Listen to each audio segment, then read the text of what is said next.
If you're new to web development, I just want to give you a quick overview of the component parts of most web pages.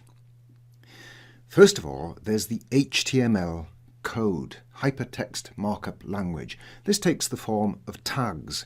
Often they're pairs of tags, such as, for example, the opening form tag and the closing form tag, or the opening H1, that's the heading format tag, and the closing tag here.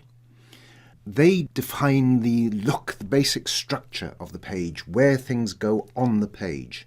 Things such as buttons, bits of text, paragraphs, and so on. The HTML page itself is contained between a pair of HTML tags, the opening tag up here, closing tag down here, and the visual part of the page is contained between a pair of body tags. There's the opening tag and the closing tag. And sometimes the body tag will actually include this onload attribute that defines a piece of JavaScript that will be run when the body loads.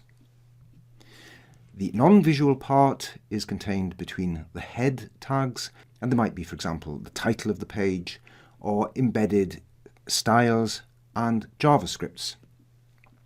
Styles can be used to change the appearance of the page, and for example by positioning things or changing the fonts that are displayed.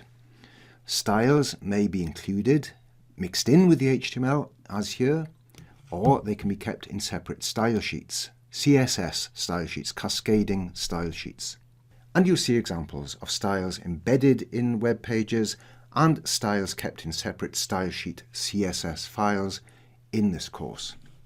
Similarly, JavaScripts, that's the programming language, the JavaScripts may be contained in the HTML as here, or in their separate file, and again we'll see examples of those two approaches later in the course. In fact, it's even possible to change the style of a web page interactively using JavaScript, and again this is an example you see later on. Here I've got an HTML page, and by clicking these buttons it can apply different sets of CSS styles and change the appearance of the page.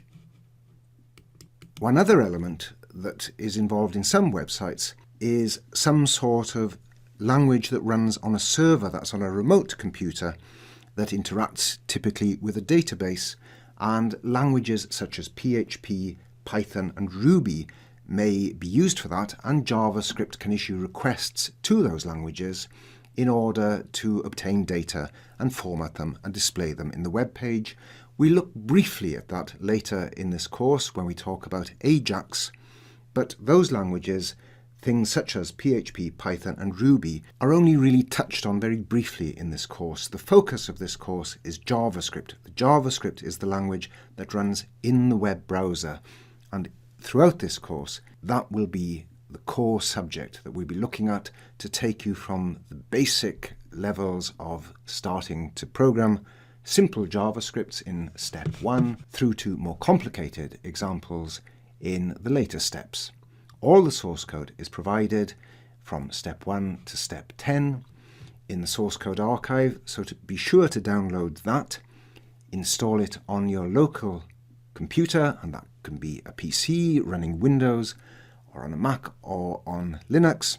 Refer to the samples and test them out in your web browser, and also refer to the ebook, the course ebook, the little book of JavaScript, which goes into all the topics described in the videos in more detail.